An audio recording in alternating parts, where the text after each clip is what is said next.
How's it going, How's it going, Critter Family? Hope you all are doing well. Today we are going over Eric, Ida, Eric, and Capri the pup.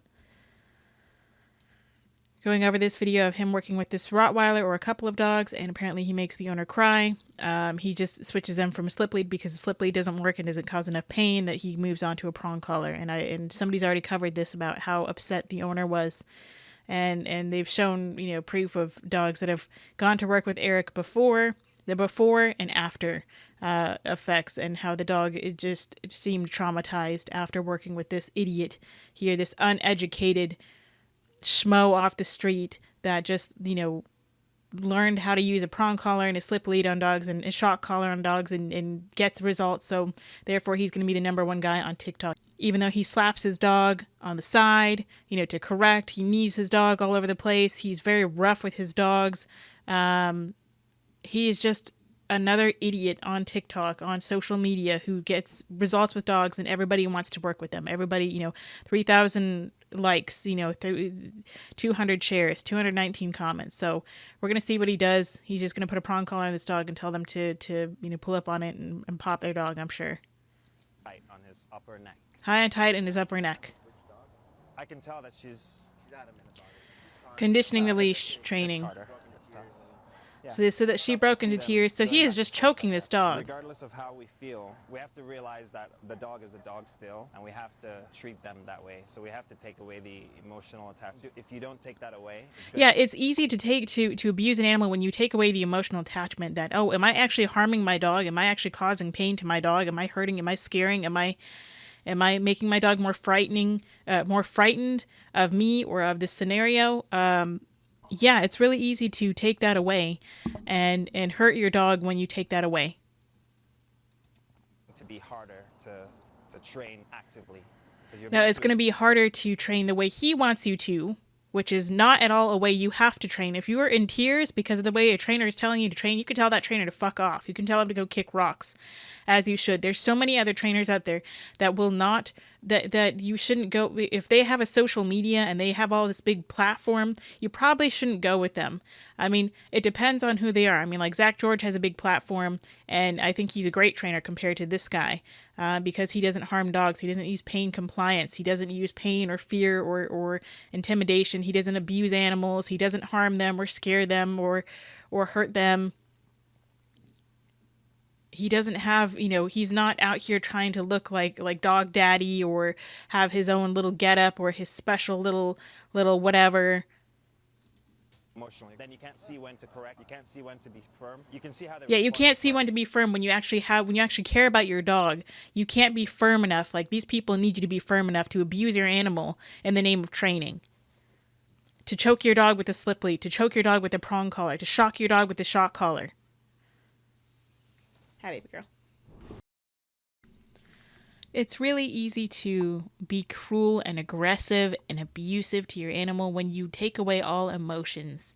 And that's how these trainers like to be. They need you to be that way, so that way you can actually train your dog the way they train, which is aggressively, borderline to straight up abusively, just cruel. They need you to stop caring about your animal and stop having a personal relationship with your animal in order to, get your animal to comply. Like pop, like that. No. Otherwise, all right. No. Ouch. It's too late now. No, it's fine. Am I not pulling enough? Look, it's not for pulling. Ouch. Good. See? Because once they're in that state, they're no longer your dog. That's an animal. They're not listening. Okay, yeah, he's just an idiot, just spewing nonsense here. Once they're in that state, they're no longer your dog. They're just an animal. They're a very fearful animal. Look at this dog. Look at the squinty eyes. Look at the spatulate tongue. This is all because of the prong collar and because the dog is over threshold. Thank you, Allie. This dog is over threshold. When the other dog comes by, you can tell, if this dog is pulling. Because once they're in that state, they're no longer. It's not for pulling. Ouch. All right. No. So he has a helper dog here. This dog is already over threshold. So instead of holding them back on a prong collar, I would just move them a distance away. We got plenty of room here. Let's move the other dog away until this dog is on a harness or on a flat buckle collar. They don't need a prong collar. I'd have this dog in whatever position they want to be in. They can be in a sit, they can be in a down, they can be scratching their head, they can be oh, hey, look, Sailor Moon, nice. I love her shirt. All the Sailor Moon fans out there, you can be, sorry, I got easily distracted.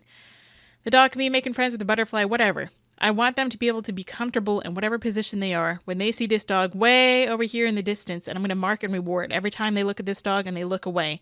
They got their treat pouches, but they're never using their treat pouches. He's got his big old fanny pack there because he feels like the biggest fanny pack that he has means that he's the biggest positive reinforcement trainer out there, when it's just a bunch of phooey. It's just a bunch of lies. It's a bunch of nonsense. So you don't need the prong collar at all. You just need distance and you need time. And you need to work on your dog in time. And I'm glad that she doesn't have her sunglasses on, because you need your dog to be able to look at you in the eyes. This dog just seems, he just seems really excited. He's a very, very healthy weight of a Rottweiler. I normally don't see a whole lot of Rottweilers that are, like thin and healthy like this. Look, it's an animal. They're not listening to you. They're not paying attention. Once they're 100% loading.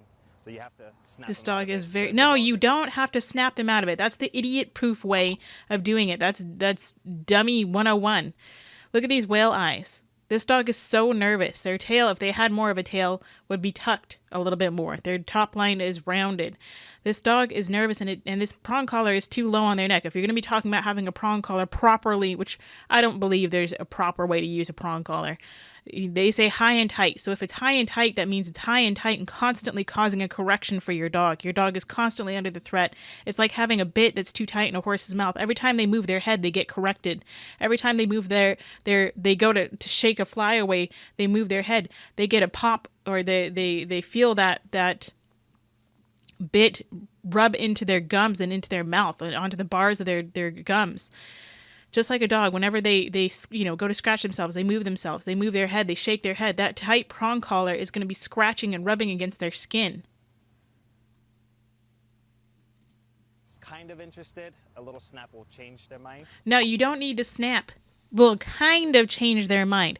If your dog is not interested in you because they're more interested in something else, then this dog is so stinking cute. I love that little face. Look at that little face. Then you need to increase distance from whatever it is, from whatever the trigger is that you are looking at. I know this because I do this. I specialize in this, and I never have to touch the dog, and I make progress. I make a lot of progress. Just because people don't see it doesn't mean that you don't have to believe it. But people see all this abuse and all this unnecessary cruel training, and they say, oh yeah, no, this is the only way to do it. This must be the only way to do it because he gets results. Okay. When they're all the way interested, that's not going to work. And you're going to freak out because you're going, it's not working. And now Forcing the sit before he gives her any kind of, before even giving her water or him water, he has to sit. Over controlling, probably because this guy made them over controlling. He's pulling you. And now this no longer is a working tool. This is just an annoyance that's in his way. You're being more It's causing pain and making it more ineffective for your training. to prevent it from going further. So one firm correction, we're snapping him out of focus. No, you don't need that one firm correction. I'm so tired of hearing people talk like this, like it's just nothing, and people being like, okay, that's fine, that sounds good. Just one firm correction, we're snapping him out of the focus on another dog. It's just cruel and unnecessary, and it's pain compliance, and it's so unnecessary. Another dog. Because remember, if this fails, he's going to go attack that dog. He's not necessarily going to go attack the dog. He seemed very interested. Trust me, if this dog really wanted to attack another dog, that prong collar is not going to stop him. So this is me going over Eric Ida. We're going to look at one more video after this. So here we have this idiot who says this dog was hard to train. We've got all these dogs here. I don't know what the hell he's trying to do, what he's trying to accomplish. This is also on TikTok. He's got 28.1 thousand likes. All these dogs are on their little place boards.